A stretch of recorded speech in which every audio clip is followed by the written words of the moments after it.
Guys, today we are going to be meeting Ian for the first time. Now, what I like to do on the channel, and there are playlists below, is I like to see some player progression, because I think it's really important for you guys who sometimes maybe lose a bit of faith in terms of making a swing change, or you get lost for ideas on how you can improve. And you can see down below, you can see Mark's progression, who's dropped his handicap a couple of strokes, who was originally a 7 down to about a 5 handicap now. We can see Lynn, who's on the edge now of single figures. We're going to be catching up with soon. And we have Neil, who was a very high handicapper, now a mid handicapper. And we've got Martin, who is also playing some much better golf. And they're all progressing, okay? And the reason why they're all progressing is because they're becoming technically more sound. And you can see those playlists below. Now, Ian is somebody that we're also going to be documenting a journey. And we have other golfers as well in the future. Now, what was happening with Ian, and as we'll see snippets from the lesson shortly, is he's somebody who kind of stays very still. And because he's had problems with his knees, you kind of can see that was very much part of his sort of narrative or his DNA. But the problem is, you see, in the golf swing is if you kind of stay very still, it has to always be very much armsy. And the problem is when your golf swing is just arms, you come down quite steep. And Ian is really struggling to break that habit of swinging out to him with an open face. And our objective was to make Ian feel less like a hit, so he's not hitting at it, and more like a swing. And if we can stop him hitting like so, and starting to grow more confidence on swinging the club, then he's going to play some better golf as well, and you guys can join in on the journey and start to learn about this progression as well. Let's go and catch up with Ian. Yeah, fine. So this is where we're at still. You know, sort of out to him with an open face is the hit. Yeah. And although, you know, that particular iron that you're hitting is fine, it's the longer clubs, isn't it? Yeah. That's the issue. Yeah. And because of the way that you sort of move, you know, we've got this sort of, just as I mean, this sort of upward motion, really. So the issue that we have is if we were looking at it from a sort of swing plane perspective, we're too much above the plane, irons about to win. Yeah. And obviously, if we're looking at it more like you were saying about that miss hit 3-wood and all the rest of it, if you're lifting up, that's going to happen. So the reason why all that sort of stuff happens is, I think, you know, I would probably try and look at it more, maybe the relationship between the right shoulder and the right hip. Yeah. So, and this is what then I would talk about, you know, with reference to things like tilts. Yeah. So, if you were to shift more to your left, but as much as we feel we can, but move everything. Feel free to just move to your left. Yeah. I'm not saying like some sort of huge side crunch down. I'm just saying the more that you move towards your left-hand side, the more that you're going to be able to get this right shoulder covering the ball more. Yeah. So rest the club down for a second, probably best on your bagging so we don't get the grip soaked. And put your hands across your shoulders for me.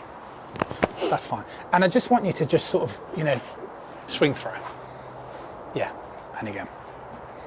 Okay, good.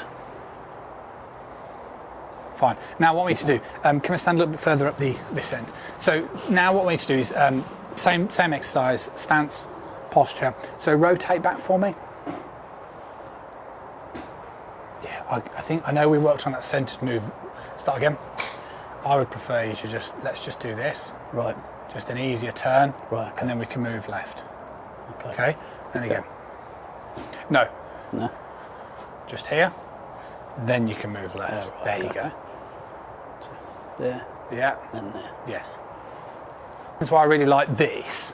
And one of the things that I've suggested for people in the past is to practice with something that's a much longer lever. Right.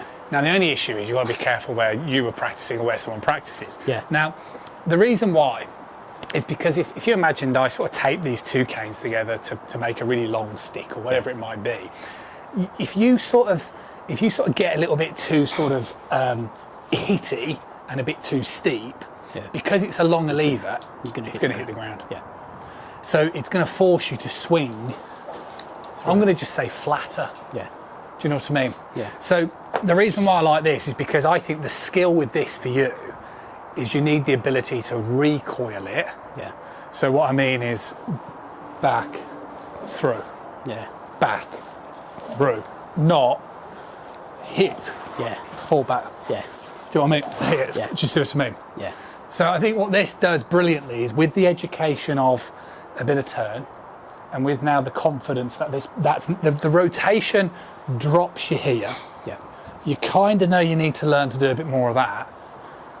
But to be honest with you, I mean, for me, I just think now you're turning and you're moving and you're turning and you're moving, and I just think if you can learn to recoil. Yeah. I just go relax and try and let that do the work instead of me trying to force it through. 100%. Yeah. Just learn to trust that rotation in the backswing. Very good.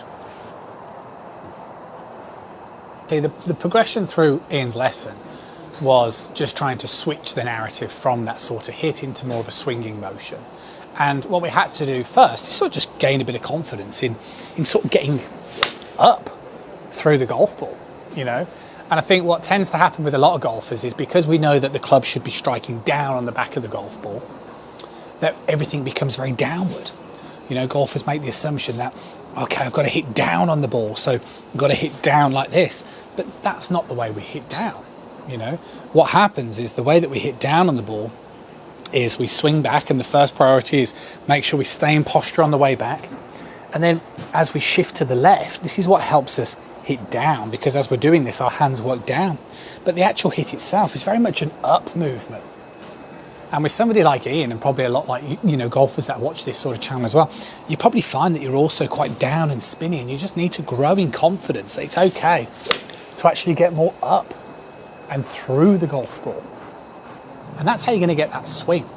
And a really simple exercise to do this is just to grab a golf club, turn it upside down so you take the weight out of the club, okay, lead hand only, and just sort of swing that back and through, okay. And what you'll notice is that as you sort of relax that grip pressure, you'll kind of just get a feeling of, in the backswing position, you'll notice the way that the club will want to sort of cock up like so. And as you rotate and get up and through, you'll notice the way that it will release like so. And this is what you want. You want that element of forearm rotation. It's almost becoming a little bit in golf like the forgotten move. You know, golfers are kind of thinking you shouldn't have any forearm rotation. But, you know, if you want to make your golf swing feel smooth and easy, you need to move, you know, you need to shift your momentum and get up and through the ball, the same as you would with any sort of other side on sport or activity. And the other thing is, if you want to stop hitting, you need to understand the importance of swinging the club on an arc. And to do that, you need forearm rotation, really, to get that feeling of that club face sort of opening and closing throughout the swing. Because what that's doing is that's introducing an element of pronation of the arms, which is that rotation, and supination, and you need that. And if you can do that, you'll start to get that sort of compression on the back of the ball. And that's what we saw with Ian. You start doing that, and then you can have more confidence then on just swinging back and through, and the whole thing becomes so much more effortless.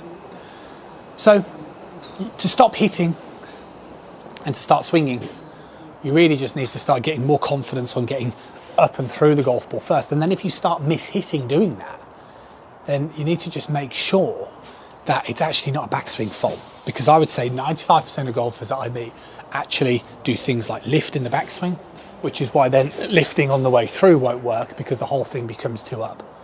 But as long as you stay in posture in the backswing and you shift left and get up, you're going to hit some beautiful golf shots.